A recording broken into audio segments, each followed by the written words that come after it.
Hi, Steve. Good to see you again. How are you? All right, I'm doing great. Steve and I were partying a little bit last night. We were Partying hard. hanging. We were having a good time. Very nice. So, Steve, very exciting. We launched She Rocks Volume 1 last night at the She Rocks Awards. Why don't you just, for a minute, let's just talk about the album and the concept behind it. Yeah. Well, you know, it's the kind of thing where I think if the guitar resonates with you, there's a pull, there's an attraction, and I think it resonates with most people. But through the years, it's been obviously dominated by male guitar players, and it's just the way things have evolved. But also in the last 30, 40 years, you see more and more women picking up the guitar and playing it and breaking down some barriers. And then once the internet hit and YouTube, this was a game changer because it allowed people the opportunity to be very creative, make their work shown immediately, and one of those sectors was female guitar players. So I started getting and seeing all these incredible players, you know, fascinating, you know, and one of the things I noticed was there's, you know, we have inherent sensibilities, masculine and feminine sensibilities. They're in both, you know, but the feminine sensibility musically on the guitar, it still has a lot of the aggression in a sense, but there's just a quality to it that's just a little different, you know, and it's evolving. But still kick ass. In some cases, it's brutally heavy, you know. But in the delicate cases, there's a nice dimension there too, you know. So I started seeing more and more of this, and really great players, beyond just novelty. Because I also have a label, and as someone that has a label, if I release something, it just needs to have the goods, you know. It's got to feel like creative, and the passion is in it. And I've started to talk to Brad Talinsky, my buddy from the guitar world, and we just started talking about this amazing revolution that's happening in the guitar community, because I travel all around the world and I see it all over. Even the audiences, usually it's like 95% men, and if there was women, they were dragged there by their boyfriend. But not anymore, though. Not anymore. There's actually fans that are coming that are female. And then, so we started talking, and we talked about the idea of actually releasing a compilation of these incredible female guitar players. And Brad is he's a real music guy. You know, he's made a living listening to music, critiquing it. So he totally ran with the project, really, you know. And then he hooked up with you. You know, who has this incredible 5-year history with the She Rocks Awards, which is, you know, pretty vital at this time. And so you guys really did so much of the work on this record, really. Thank you. You really did, and it turned out fantastic. Yeah. I actually got a little teary-eyed when I listened to the whole thing together. I was like, wow, I'm so proud. You really, it really is a nice. I don't think there's anything like it, really. I agree. I don't think so. So speaking of albums, you've been touring for the anniversary of Passion and Warfare. So let's talk about that. Okay. How's that going? It was great. You know, it was the kind of thing where remastering and adding bonus tracks, and I finished recording a record that I started before Passion and Warfare and put it in the CD with the 25th release, and it's called Modern Primitive. And then we did a really nice tour, and it was nice. It was fun because I had screens with friends and players that would come up, and I'd jam with them. Oh, that's cool. Yeah, it was really cool. Virtual jamming? Virtual jamming. And we just finished the tour. We did about 103 shows, which is kind of like, if I do my last tour before that was 255 shows in 52 countries, but this was, it was like a legacy thing, so I only did about half. But we may be going to South America and Australia in the summer.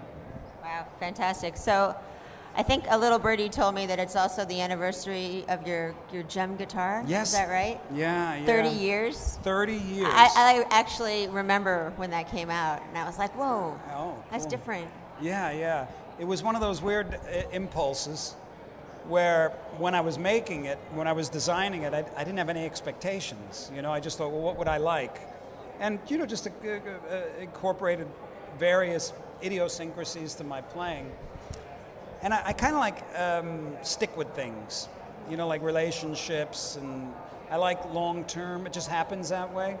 And the gem, after Ibanez had made this guitar, I was completely in love with it, and I haven't really played anything else. I mean, I play other guitars here and there, but I always go back to the gem. Okay. And did I see that you have something new out with Ibanez too, though? Is that right, or well, am I crazy? No, well, we have the 30th anniversary, and what we're doing is re-releasing the original. Because, you know, back in the 80s, when you get away with murder and wear all the weirdest clothes you want, and, you know, what did I say last night at the awards? That's when we were all trying to look like women. I came out with these gem guitars, and they were pretty outrageous colors, you know? They're like shocking. Yeah, I remember that. Shocking neon. Pink, neon, and like Loch Ness green and desert yellow. And they had monkey grip. So they were like completely the antithesis of anything that anybody thought would actually sell. But the grip seemed very, like, you know, practical. It was very practical, because you can hold it, and that's why I put it in there, because of the first video I wanted to be able to go like this. But they re-released those for the anniversary. Okay. So are you working on any new music that you want to share? Well, I'm always kind of chipping away at the old iceberg, you know. Yeah. But I just got back from tour, and I'm planning. This is one of my favorite times, because it's before I'm actually starting a project. So you let all the ideas kind of guide you, and then you get these little aha moments, and you formulate a plan, and that's kind of where I'm at right now. You're in the formulation stage? I'm in the formulations. So we're here at NAMM. Mm-hmm. Have you seen any gear that you're like, yeah, that's cool? I saw, there's one thing that I thought was really interesting. It's called A Little Thunder. And this guy, Andy Alt, who's actually a friend of mine, he has it, and it's this pickup that has a bass pickup sort of in it. So you can play, and the first two strings have a bass tone in them, an octave lower and all, and play. It's really kind of cool. Oh, that's cool. Yeah. So is there anything else going on that you'd like to share with our viewers on Twitch here? Well, I know that this station is focused primarily on gaming and all. Yeah, right? I don't know. Do you play any games? Well, a little bit. My boys are really into it. My son Julian is in, he plays Warcraft a lot, and his character is Doom, and he's way up there in the guild, you know, because he's been playing his whole life so far, which is not uncommon. And you know, it was funny with the gaming thing. Oh, and here we are. This is the She Rocks record. It has Orianthe, Yasi. Yasi was there last night. She's really great. She was amazing. She's great. You sort of gave her a boost, got her going there, right? Well, I've been following her since she was like 15. Yeah. You know, and she is one of those people, like all these others, like Nita Strauss, Nilly, Gretchen Menn, and Yvette. What she does is so unique, and of course you've got Jennifer Batten and Lita Ford, and you know, these are like the queens in a sense, and Sarah Longfield, and Kat was there last night, and she was playing Kat Dyson, and she was just outstanding. And she was great. Her bluesy vibe. Yeah, awesome. The funky rhythm playing is really outstanding, and of course Steph Paynes is fantastic. So, but anyway, I give music to the video games sometimes. You know, so a bunch of them have my music in it. So when Guitar Hero was, I think it was Guitar Hero, one of those, they had one of my songs called "For the Love of God," right? All right. So my boys were playing that, and I started playing against them because I thought, well, I know the song. No way. No way. Guitar Hero is not the same. No, they kicked my ass. It wasn't fair. Well, you don't have time to practice playing Guitar Hero. I mean, come on. Which is better? I mean, nothing is better. I'm not saying, you know. Well, they're both good. You know what but you know. Well, you know what I discovered was statistically, people who picked up that game many of them more ended up buying real guitars than who didn't. All right, go out there and play Guitar Hero then. Yeah.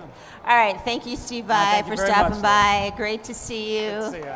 Congratulations on everything, and take care. All right.